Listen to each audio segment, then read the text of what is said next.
আপনারা ইতিমধ্যে অবগত আছেন যে বাংলাদেশ বর্তমান সরকার বিভিন্ন রকম পদক্ষেপ নিয়ে যাচ্ছেন আমানতকারীদের যে আমানত বা টাকা সেটা সর্বোচ্চ সুরক্ষা দেওয়ার জন্য।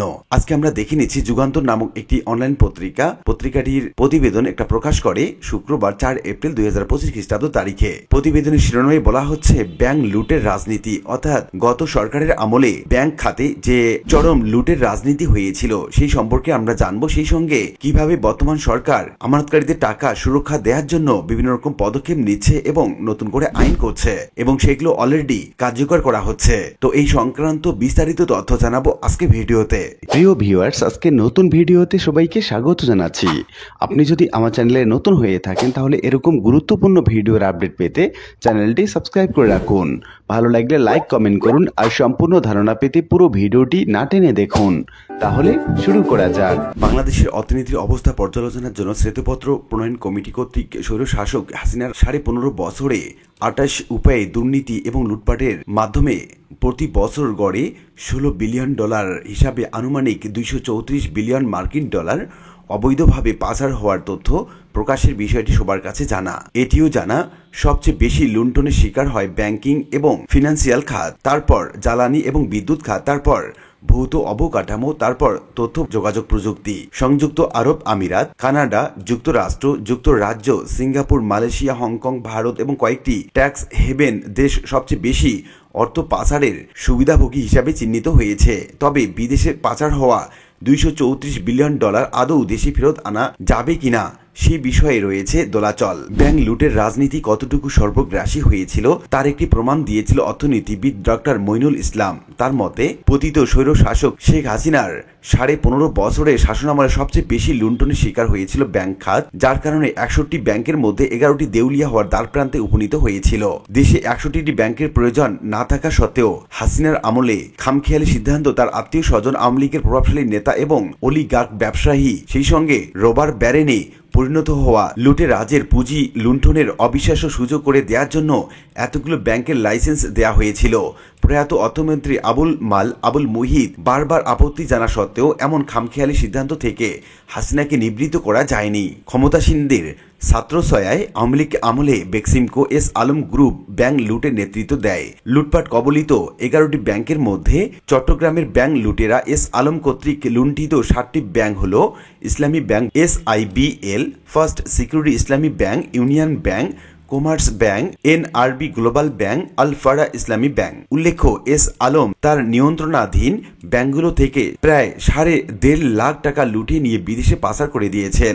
পতিত সরকারের ভূমি মন্ত্রী সাইফুজ্জামান চৌধুরী লুটে নিয়েছেন ইউনাইটেড কমার্শিয়াল ব্যাংককে। পতিত হাসিনার উপদেষ্টা সালমান এফ রহমানের মালিকানাধীন বেক্সিমকো গ্রুপের বিভিন্ন ব্যাংকে অনাদায়ী ঋণ 50,000 কোটি টাকার বেশি। বিগত ফেসিবাদী শাসনামলে ব্যাংক লুটের রাজনীতি ছিল ওপেন সিক্রেট, যে রাজনীতিতে ছিল দুর্বৃত্তায়ন এবং শক্তি প্রয়োগ। সরকারি প্রতিষ্ঠানগুলোকে রাজনৈতিক চাপ এবং ক্ষমতার শক্তিতে বশীভূত করে দিন দুপুরে লুট করা হয়েছিল মানুষের আমানত এবং রাষ্ট্রীয় সম্পদ। এক্ষেত্রে বাংলাদেশ ব্যাংক এবং সংশ্লিষ্ট ব্যাংকগুলোর শীর্ষ কর্মকর্তাদের রীতিমতো জিম্মি করা তথ্য পরবর্তীকালে সামনে এসেছে। হাসিনা স্বৈরশাসক আমলে ব্যাংক লুটের রাজনীতি চরম আকার ধারণ করে সম্পদ এবং অর্থ লুটের অবাধ বিস্তার ঘটলেও ব্যাংক ব্যবস্থার সঙ্গে রাজনীতি অঙ্গাঙ্গিভাবে জড়িত।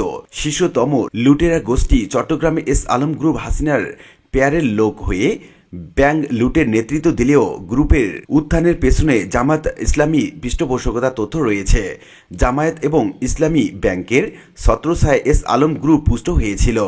আওয়ামী লীগ আমলে ইসলামী ব্যাংকের জামায়াত সংশ্লিষ্ট পরিচালকেরা এস আলম গ্রুপকে সামনে রেখে নেপথ্যে থেকে কলকাঠি নাড়াতে চেয়েছিল, কিন্তু গ্রুপটি নিজেই আওয়ামী লীগের সঙ্গে যোগ সাজেশের মাধ্যমে শুধু ইসলামী ব্যাংক নয়, দেশের পুরো ব্যাংকিং খাতকেই গিলে খেতে উদ্যত হয়েছিল। ব্যাংক লুটের রাজনীতির হাত কত লম্বা তারও প্রমাণ আছে। স্বৈরাচারের পতনের পর এস আলম গ্রুপকে রক্ষা করতে স্থানীয় বিএনপি কোনো কেন্দ্রীয় নেতার আগ্রহে মাঠে নেমেছিল। এর অর্থ হলো বাংলাদেশের 3 রাজনৈতিক শক্তি এবং এস আলমের পেছনে নানা সময়ে শক্তি জুগিয়েছে। রাজনৈতিক শক্তিগুলো যদি ব্যাংক লুটেরাজের পেছনে প্রত্যক্ষ এবং পরোক্ষভাবে মদতদারি হয় তাহলে পাচার হওয়ার অর্থ ফিরিয়ে আনার আশা সুদূর পরাহত হতে বাধ্য হবে। প্রসঙ্গত ব্যাংক লুটের রাজনীতি কত নিকৃষ্ট পর্যায়ে চলে গিয়েছিল তারও প্রমাণ রেখে গেছে পতিত ফ্যাসিবাদী সরকার। বিগত বছরগুলোতে বিদেশে অর্থ পাচারের বিষয়টি এত ব্যাপকভাবে আলোচিত হয়েছিল যে সাধারণ মানুষের কাছেও তা অজানা ছিল না, কিন্তু তখন অবস্থা দৃষ্টি মনে হয়েছে কেবল সরকারের কাছেই জানা ছিল না ব্যাপারটা। তা না হলে সংসদে 2021-22 অর্থ বছরের বাজেটে আলোচনার সময় তৎকালীন অর্থমন্ত্রী বলতে পারতেন না কারা অর্থ পাচার করে, সেই তালিকা তার কাছে নেই। নামগুলো যদি কেউ জানেন তাহলে যাতে তালিকাটা তাকে দেয়া হয়। কত পাওয়ারফুল ছিল লুটেরা গোষ্ঠী, যাদের নাম উচ্চারণ করার সাহস পর্যন্ত ছিল না সরকারের মন্ত্রীদের। ক্ষমতা এবং ক্ষমতার বাইরে থেকে রাজনৈতিক নেতৃত্ব যদি লুটেরাজদের প্রোটোকল দেয় তাহলে ব্যাংক লুটের বিচার কিংবা লুটের মাধ্যমে পাচার হওয়া $234 বিলিয়ন অর্থ ফেরত আনতে কতটুকু সম্ভব হবে? অসাধু রাজনীতিকরা যে লুটেরাজদের সঙ্গে পাচারকৃত টাকার ভাগ বটোয়ারা করে সব অপরাধ মাটি চাপা দেবেন না, তার গ্যারান্টি কোথায়? বাংলাদেশের রাজনীতি আপাতত ফ্যাসিবাদ মুক্ত হলেও বিদ্যমান রাজনীতি নেতৃত্ব ফ্যাসিবাদী মানসিকতা এবং চাঁদাবাজি দখলদারির মনোবৃত্তি থেকে কতটুকু মুক্ত হতে পেরেছেন? প্রতিদিনের সংবাদই তাদের আমলনামার ফিরিস্তি দেখা যাচ্ছে। এই হতাশার মধ্যেও চেষ্টা চলছে পাচারকৃত অর্থ ফিরিয়ে আনার। বিদেশে বিপুল পরিমাণ অর্থ পাচার হওয়ার অর্থ কিছু অংশ চলতি বছরের মধ্যে ফিরিয়ে আনা সম্ভব হবে বলে আশা ব্যক্ত করেছেন উপদেষ্টা ডক্টর সালেউদ্দিন আহমেদ। তিনি বলেন, আমরা যত তাড়াতাড়ি সম্ভব পাচার হওয়া অর্থ ফিরিয়ে আনার প্রক্রিয়া শুরু করব। এজন্য আমরা সংশ্লিষ্ট দেশগুলোর সঙ্গে চুক্তি স্বাক্ষর করব। সালেউদ্দিন আহমেদ বলেন, এই বিপুল পরিমাণ অর্থ বিভিন্ন দেশে রয়েছে এবং পাচার হওয়া অর্থ ফিরিয়ে আনার ক্ষেত্রে কিছু আইনি প্রক্রিয়াও জড়িত।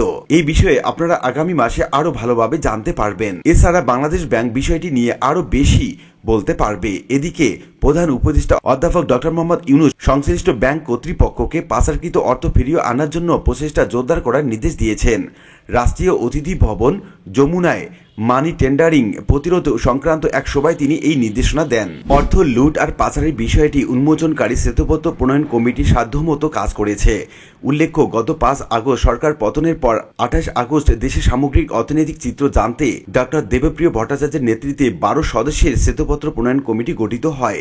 কমিটির আনুষ্ঠানিক নাম বাংলাদেশের বিদ্যমান অর্থনৈতিক অবস্থার শ্বেতপত্র প্রণয়ন কমিটি। কমিটির সদস্যরা গবেষকের একাডেমিক দৃষ্টিতে সমস্যার কারণ এবং গভীরতা তুলে ধরেছেন।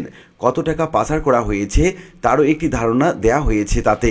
চট্টগ্রামে কমিটি যখন মত বিনিময় সভা করে তখন কমিটি প্রধান ডক্টর দেবপ্রিয় ভট্টাচার্যের সঙ্গে আমার আলাপ হয়। অর্থনৈতিক বিষয়ক শ্বেতপত্র প্রণয়ন কমিটির অন্যতম সদস্য ও ইউসিএআই ভার্সিটি ডেপুটি ভাইস চ্যান্সেলর অধ্যাপক ডক্টর একেএম এনামুল হক, যিনি বর্তমানে বিআইডিএস এর মহাপরিচালক, তার সঙ্গে 24 ডিসেম্বর 2024 খ্রিস্টাব্দ তারিখে চট্টগ্রাম বিশ্ববিদ্যালয় এবং 5 ফেব্রুয়ারি 2025 সাউদার্ন ইউনিভার্সিটিতে অনুষ্ঠিত Chittagong Centre for Regional Studies Bangladesh আয়োজিত আলোচনায় আমি মিলিত হই। তাদের সঙ্গে আলাপ আলোচনায় যা জেনেছি তা তারা একাধিকবার বিভিন্ন সভা সমাবেশে উল্লেখ করেছেন। আর তা হলো, আমরা যে শ্বেতপত্র প্রণয়ন করেছি বা প্রকাশ করেছি এখানে ব্যক্তির দোষ খোঁজা নয়, আমরা একটি প্রক্রিয়া তুলে ধরেছি। আমাদের কাজ চোর ধরা নয়, আমরা চোরের বর্ণনা দিয়েছি। অনেকে মনে করতে পারেন কমিটির আরো বৈপ্লবিক ভূমিকা পালন করতে পারত, লুণ্ঠনকারীদের ধরার জন্য এবং টাকার বিনিময়ে আনার বিষয়ে আরো উদ্যোগী হতে পারত, কিন্তু কমিটির কাজের পরিধি তাতে নেই। তারা গবেষণা এবং একাডেমিশিয়ান হিসাবে যে সমস্যাগুলো দেখতে পেরেছেন সেসব স্পষ্টভাবে তুলে ধরেছেন। কত টাকা লুণ্ঠন হয়েছে, কারা করেছে এবং কিভাবে লুণ্ঠন করা হয়েছে তা পরিষ্কারভাবে উপস্থাপন করা হয়েছে তাদের প্রতিবেদনে। এসব তথ্য এবং উপাত্তর ভিত্তিতে বাকি কাজ করার দায়িত্ব সরকার তথা রাজনৈতিক কর্তৃপক্ষের, কারণ কমিটির কোনো নির্বাহী ক্ষমতা নেই, তা আছে সরকারের। সরকার আইন করে এবং বিভিন্ন আদেশের বলে লুটেরাজদের ধরতে পারে এবং পাচারকৃত অর্থ ফেরত আনার ব্যবস্থা নিতে পারে।